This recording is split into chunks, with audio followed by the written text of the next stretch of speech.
Download करें जनमत Haryana app. जिस तरीके से सरकार ने एक्विजिशन से अलग ई भूमि के माध्यम पे प्रोजेक्ट्स के लिए लैंड परचेज की स्कीम चलाई हुई है, उसके अंदर 9 एजेंडाज आज थे।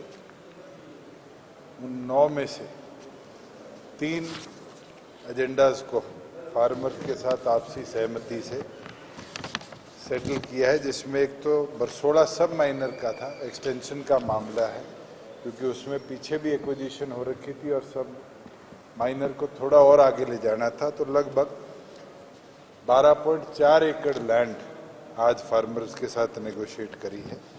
ऐसे ही करनाल हेल्थ यूनिवर्सिटी की अप्रोच रोड जो कुटेल में है, उसका मामला था, बड़े लंबे समय से पेंडिंग था। लगभग 11.25 एकड़ लैंड उसके लिए किसानों से सहमत हुई है। एक पानीपत के अंदर ड्रेन का पैच कनेक्शन का मामला था, वो 1.91 एकड़ है, वो भी फार्मर्स के साथ सहमति से आज सरकार ने लिया है। और एक लाखन माजरा जो फ्लाईओवर मैम की तरफ जाता है, उधर सर्विस लेन और रेलवे स्टेशन को कनेक्टिविटी के लिए आज सड़क नहीं थी, उसके अंदर फार्मर्स के साथ 3.63 एकड़ लैंड नेगोशिएट हुई है, जिसका कुल खर्चा 15 करोड़ के आसपास का है। इसके अंदर 2 मामले फरीदाबाद के यमुना पुल के साथ कनेक्टिविटी के थे, वो भी पेंडिंग रखे हैं, वहाँ रीनेगोशिएशन है। चीका बाईपास क्योंकि आज फार्मर्स नहीं मौजूद थे, वो पेंडिंग रखा गया है। फार्मर्स को ऑफर भी दिया गया और फार्मर सहमति करेंगे तो अगली हाई पावर के अंदर चीका बाईपास को कंप्लीट एक्विजिशन की ओर ले जाने का काम करेंगे। 2 मामले थे जिनको ड्रॉप किया गया है। पहला रानिया के अंदर शहर को फीड करने वाले वाटर वर्क्स का, उसके अंदर जो प्रपोजल्स आए थे उनके डिस्टेंस भी बहुत ज़्यादा था और प्राइस भी बहुत ज़्यादा था। उसके अंदर ऑल्टरनेटिव साइट्स देखने के लिए कहा गया है। और एक और प्रोजेक्ट था जिसकी अब वायबिलिटी नहीं बनती, इसलिए उसको ड्रॉप कर दिया गया, गुड़गांव का, जिसके अंदर एक गांव से दूसरे गांव को लैंड कनेक्ट करने का था। वहाँ ऑल्टरनेटिव सड़कें बन चुकी है, इसलिए उस प्रोजेक्ट को आज ड्रॉप किया गया। साथ में ग्राम दर्शन पोर्टल का आज लॉन्च हुआ, जिसके अंदर हर ग्राम नागरिक को आज ये सुविधा दे दी गई है कि वो अपने पब्लिक रिप्रेजेंटेटिव को वाया पोर्टल अपने गांव की डिमांड्स किसी भी डिपार्टमेंट संबंधित हो वो दे सकता है। पब्लिक रिप्रेजेंटेटिव जो इलेक्टिव है, चाहे वो सरपंच हो, मेंबर समिति हो, मेंबर जिला परिषद हो, विधायक हो और सांसद लोकसभा या राज्यसभा को हो, इन 5 को अब एक्सेस मिलेगा कि वो इन केसेस के अंदर जो भी गांव की रिक्वेस्ट आएंगी डिपार्टमेंट वाइज, उनको फिर आगे रिकमेंड कर सकते हैं। रिकमेंडेशन को भी मॉनिटर किया जाएगा कि 1 की रिकमेंडेशन है, 5 की रिकमेंडेशन है, और डिजिटल तरीके से सभी डिपार्टमेंट्स के अंदर ई-फाइल्स बन के उनकी रिक्वेस्ट को भेज दिया जाएगा। और डिपार्टमेंट्स भी फिर डिस्ट्रिक्ट लेवल पर उसी को एक्सप्रेसिवली भेज सकते हैं। और गांव के जो एस्टिमेट्स बनने हैं, कोई फिजिबल नॉट फिजिबल प्रोजेक्ट्स है, उसकी भी जानकारी हर नागरिक को ऑनलाइन उस पोर्टल पर मिलेगी। अगर कोई भी डिमांड एक 6 महीने के समय तक किसी द्वारा भी रिकमेंड नहीं की जाती इलेक्टेड रिप्रेजेंटेटिव द्वारा, तो फिर उसको ड्रॉप करा जाएगा। तो अलग अलग इसके अंदर सुविधाएं आम नागरिक के लिए आज बनाई है, और हम उम्मीद करते हैं, जो हमारा एक सपना है कि ग्रामीण अंचल के लोगों को भी इंफॉर्मेशन टेक्नोलॉजी के साथ जोड़कर उनकी समस्या जल्द से जल्द सरकार तक पहुंचे और जल्द से जल्द सरकार उस पर एक्शन ले, इसके ऊपर काम हुआ है। फाइनली आज सुबह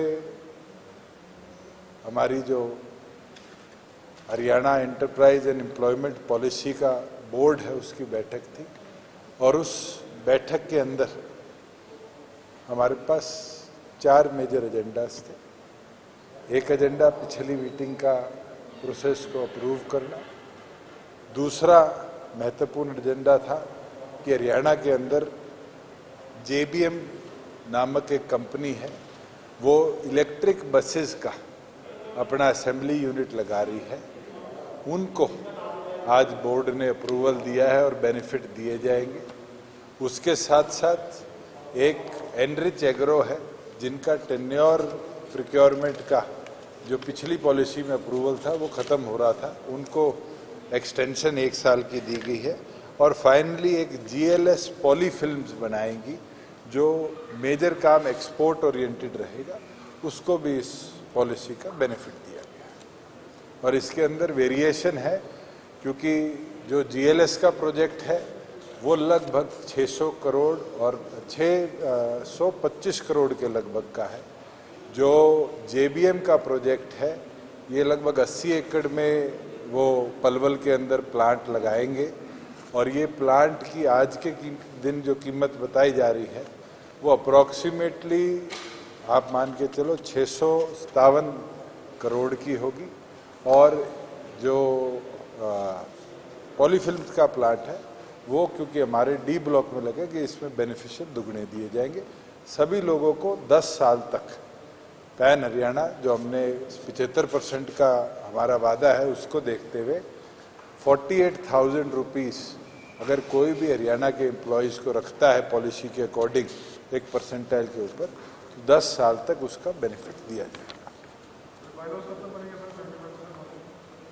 नेक्स्ट मंथ के अंदर हम उम्मीद रखते हैं इसको हम रिलीज करें। कोविड करके इसको हमने इंडस्ट्री की डिमांड को देखते हुए डेफर किया।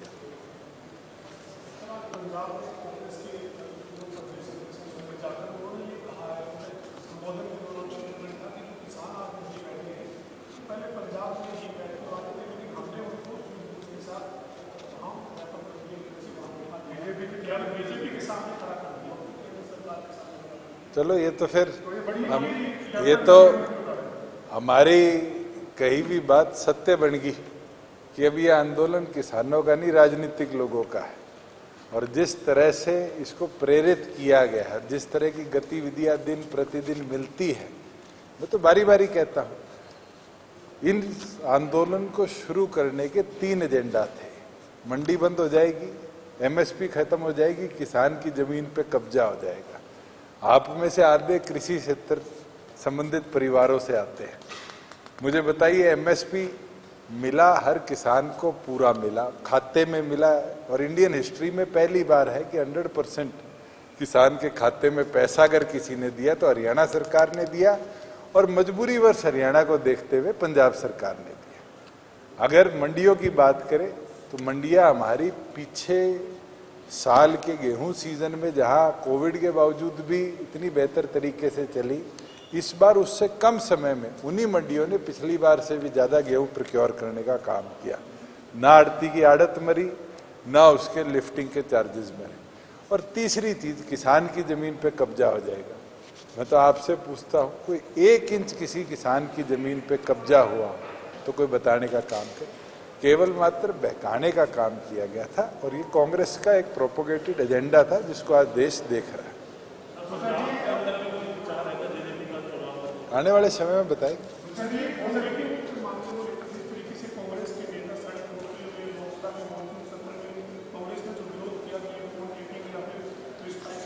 मैंने तो अगर सबसे पहले किसी के शासन में फोन टेपिंग शब्द सुना था तो कांग्रेस के शासन में सुना था, जब न्यूक्लियर डील के ऊपर चर्चा आई थी। तो आज वो लोग इस तरह की बातें करते हैं, ये तो अपने आप चोर की दाढ़ी में तिनका दिखता है।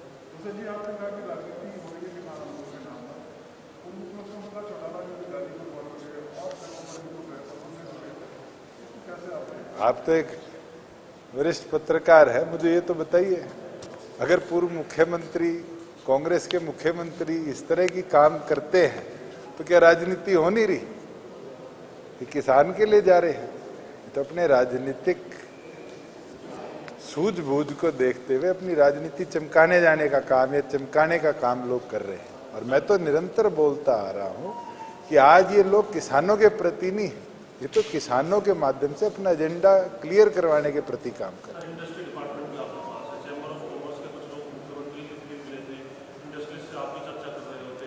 उनका ये कहना था कि जितना जो इंडस्ट्री है बहादुरगढ़ में वो पलायन की ओर है, दूसरे राज्यों को रुख कर रहे हैं, और दूसरी तरफ तो सिंधु बॉर्डर पर भी ग्रामीण जो है वो परेशान हो रहे हैं, रास्ता न भूलें। देखिए, मैं तो सबसे आग्रह करता हूं कि केंद्र आज भी चर्चा को तैयार है। तो 40 लोग कहाँ है, चर्चा करें, इसको निपटवाने का काम करें।